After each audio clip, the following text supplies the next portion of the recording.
The year was 2001. The HAL 9000 had gone mad in space. The MP3 was rising in popularity, and the first-person shooter was undergoing a bit of an evolution. The id ticklers of the past were seen as old, obsolete, and outdated. But in the far-off alien lands of Croatia, one team had a mad dream. What if the id tickler could be returned to the fore? And lo, did they create Serious Sam, the first encounter.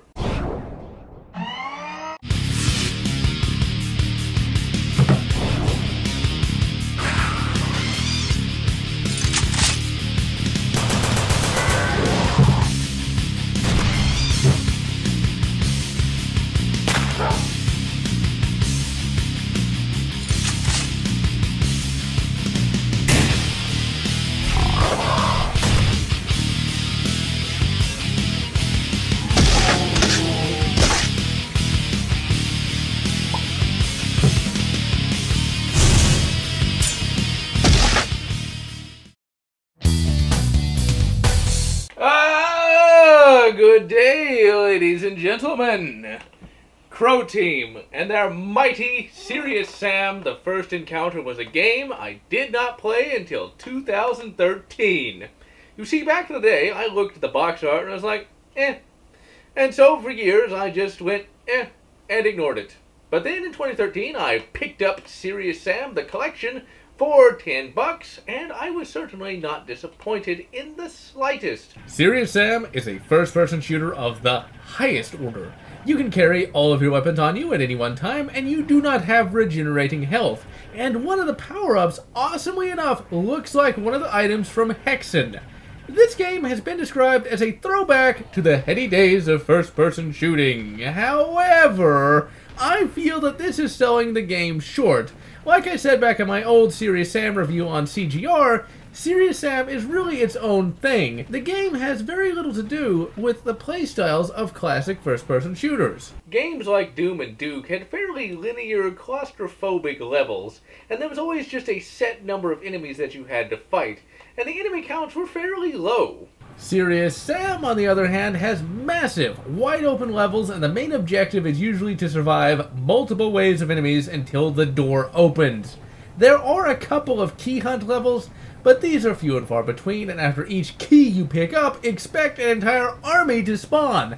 And also, unlike with Doom and Quake, you are always constantly faced with entire armies to fight, and you must always keep your head on a swivel so that enemies do not sneak up on you.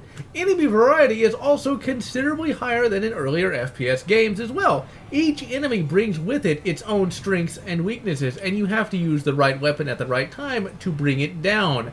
Serious Sam's gameplay is an innovation in and of itself, and is not just a repetition of what has come before.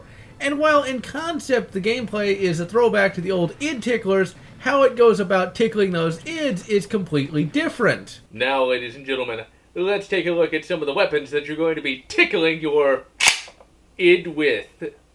You start up with the Schofield revolver. Crow Team, you do realize that the Schofield was a top break, right? And that it wasn't double action, right?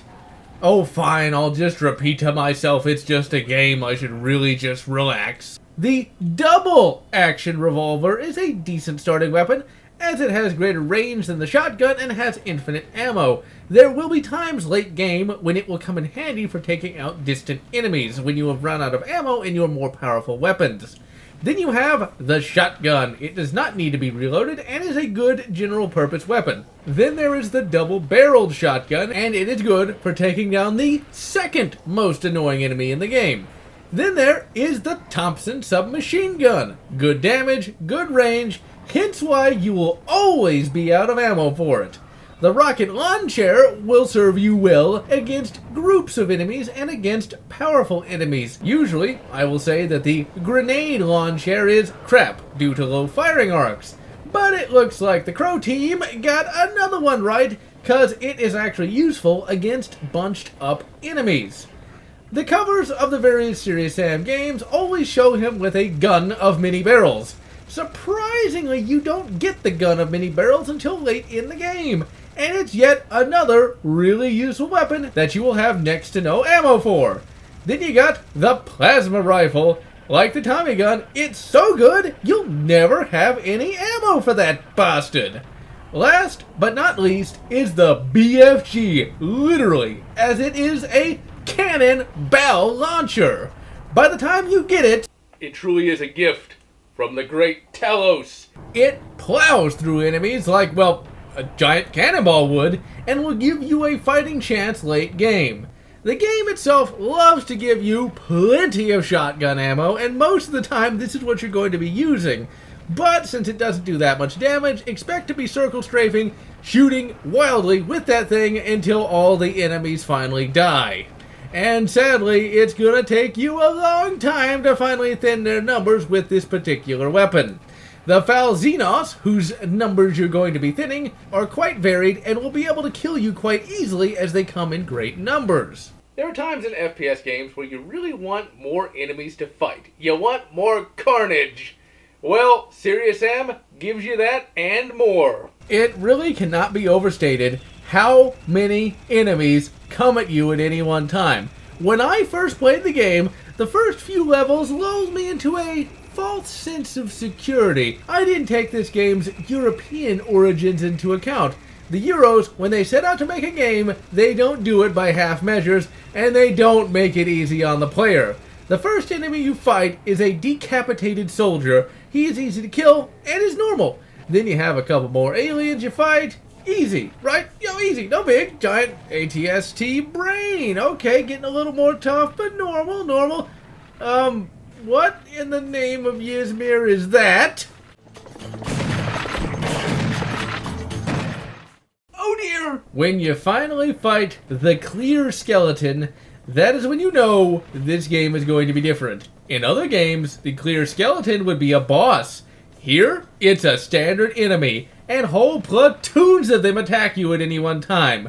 When you reach the level where you pick up the double-barreled shotgun, a metric shit ton of clears spawn. The first time I played this game, I died a lot, and put the game down and took a long 6-month break, and it just gets worse from here.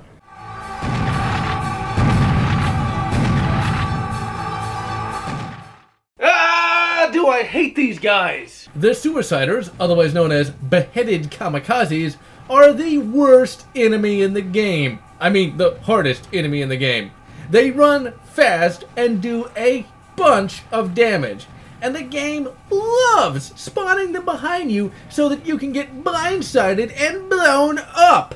The game also loves dispersing them among other enemies so that you have to switch weapons to kill them.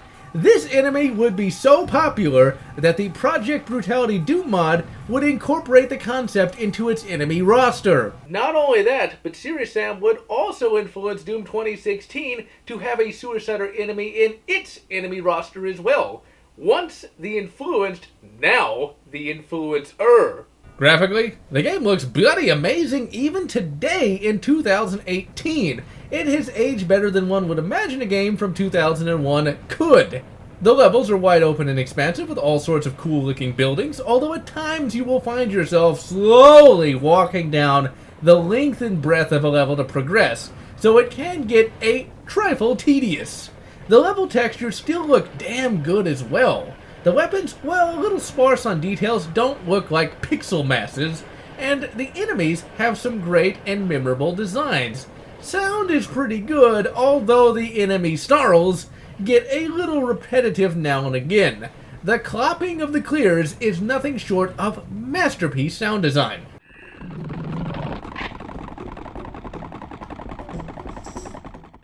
When you hear that, you know some bad shiza is about to go down. The weapons have decent sounds, although the shoddy is a little too shoddy for my taste, as it sounds a little weak. Sam Stone himself has decent VA work, although at this time he was just Duke Nukem's bright-eyed Croatian cousin that was simply following his hero's example, and as such he does not have that many memorable lines. Oh, yourself! The music for the game is decent, but none of the tracks really stand out, and most of the time you won't even hear the music tracks anyway due to the hordes of enemies that you have to fight.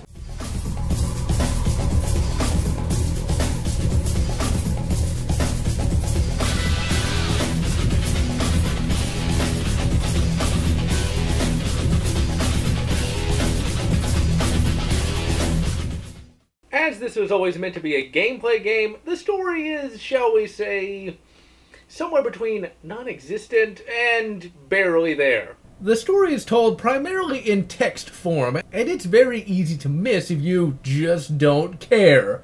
The story is as such. Humanity discovers some super tech and carves out an interstellar empire, Mass Effect style.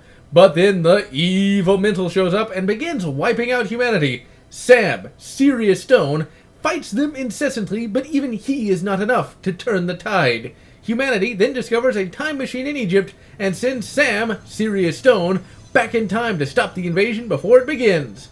I think. The entire game takes place in ancient Egypt, and as such, you will be seeing a great deal of Egyptian architecture that looks really quite unique. In the game, you'll be doing just one thing, and that is killing foul Xenos. You do at times pick up objects, but there are no puzzles or characters to speak of. You shoot and shoot and shoot until all your enemies are crushed before your Croatian might. And then you go out for celebratory shabaps. This is primarily a multiplayer game and is really meant to be played cooperatively. And as a co-op game, it is second to none even to this day in terms of absolute shooting insanity.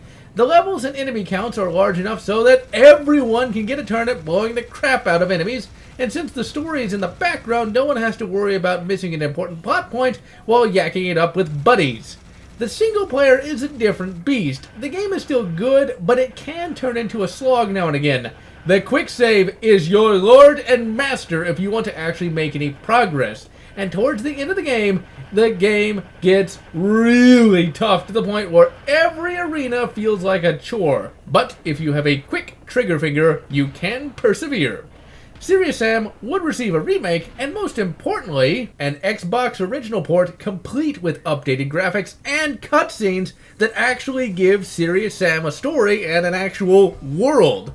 And this version even had 4-player split-screen co-op. In the end, it's very easy to see why Sam, Sirius Stone, impressed the gaming public in 2001. Crow Team knew how to cut the crap and just get to killing, and ended up creating one of the great pillars of the first-person shooter genre. Most importantly of all, when Serious Sam first came out, it was super cheap, and thankfully it is still super cheap today.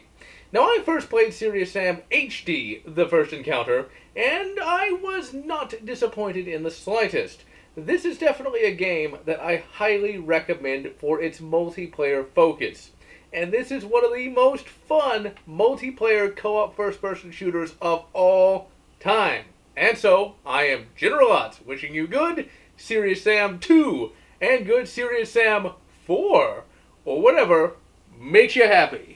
If you enjoyed my review of Serious Sam, The First Encounter, please consider subscribing, and if you can, please consider supporting me on Patreon so that I can continue bringing you these awesome computer game reviews.